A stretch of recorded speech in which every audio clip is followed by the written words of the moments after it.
There we go again. I can't wait to see you get carded. Whoa!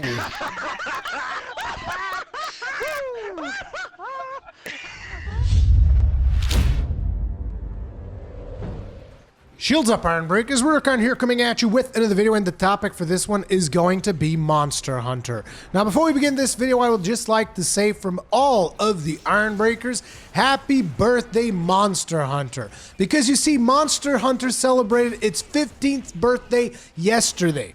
That's 15 years worth of hunting monsters and covering out their parts to craft equipment so we can then hunt bigger monsters.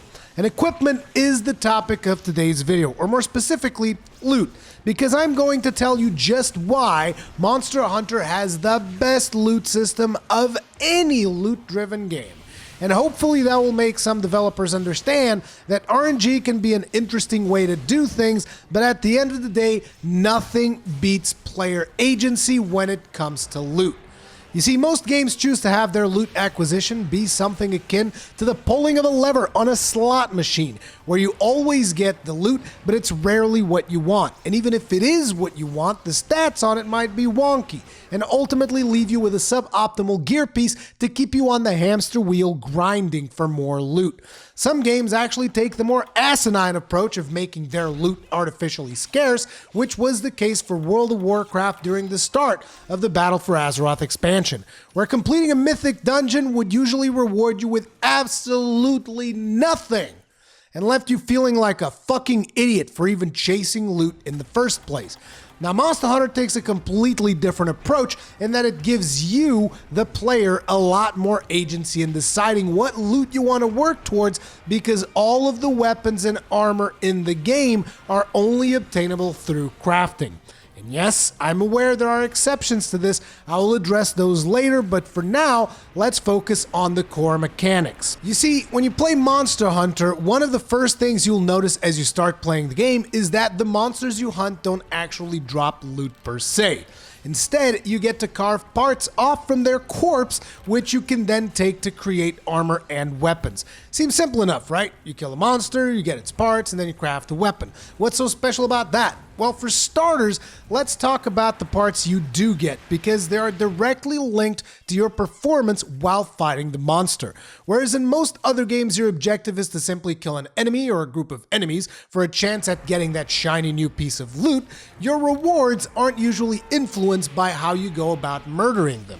In Monster Hunter, though, the loot you get depends on you breaking certain parts of the monster during the hunt, effectively bringing an element of skill into the fight itself. So for instance, you might need a tail part in order to craft a certain monster's weapon, and in order to get that tail part, you'll actually have to focus your attacks on the monster's tail, and in certain cases, you'll even be able to chop it off for an additional chance of getting a tail carve.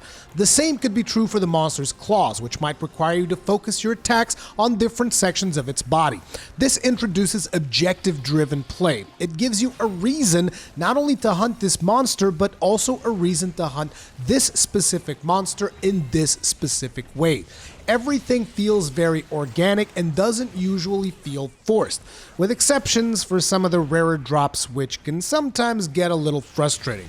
In some occasions, you might even be required to capture the monster as opposed to killing it, which again is going to require player skill to recognize a monster's patterns, to predict where it will move, and to know when it is weak enough to be captured. Chasing loot in Monster Hunter goes beyond simply killing your target and having it explode random items like a piñata. Again, I know there's exceptions, we'll get there. So now that you've skillfully slaughtered a monster's entire family tree and gathered all the necessary parts for crafting your shiny new armor set and weapon, what else is so special about Monster Hunter loot? Well, for starters, the stats aren't going to be random. You'll be able to see exactly what you've been working towards, so you're not going to get an armor piece that gives you useless stats. Assuming, of course, you know what you're doing. This armor piece will definitely complement your set with whatever skills you were looking to get, and that to me is a tremendously important part of the equation. You see, when I'm hunting a monster, I know exactly what I'm working towards. I'm getting the parts to craft a set of armor that I know is going to benefit me, so I will always make progress in the game so long as I know what I'm doing.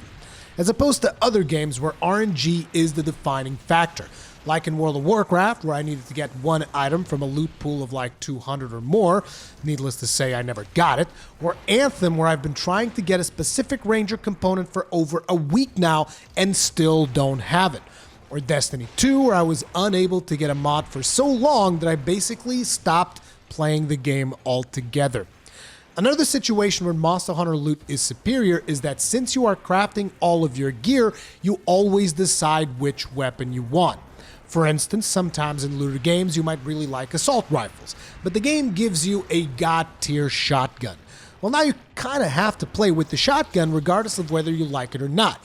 In Monster Hunter World, if you want a charge blade, you craft the charge blade. If you want a lance, you craft the lance. And again, you always get what you want. One of the really cool aspects to this system is also that every item you craft usually has the aesthetics of the monsters you killed in order to craft it.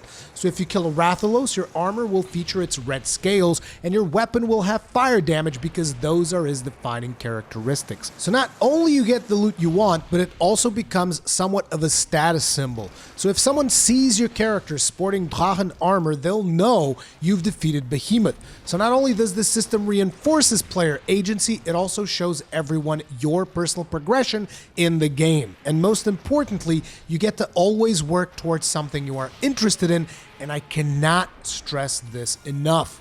Nothing is more unrewarding than running an activity or taking on a challenge in hopes of getting a specific item you need, only to then be rewarded with something completely unrelated to what you were looking for in the first place. And you can argue that these systems are put in place to keep you playing the game, but disappointment will only keep you going for so long. Eventually, every player has a dropping point. So now let's talk about these exceptions I mentioned previously, or the situations where Monster Hunter loot feels less rewarding than it should. And anyone who's seen my Monster Hunter content knows where we're going first. Kolv Taroth in Monster Hunter World. Now, Kolv Taroth is an elder dragon that is essentially one giant loot piñata that takes on the loot mechanisms of more traditional looter games. There's still an element of skill involved in that you have to target specific parts of Kolv Taroth in order to get the most loot possible, but ultimately what you get is still random.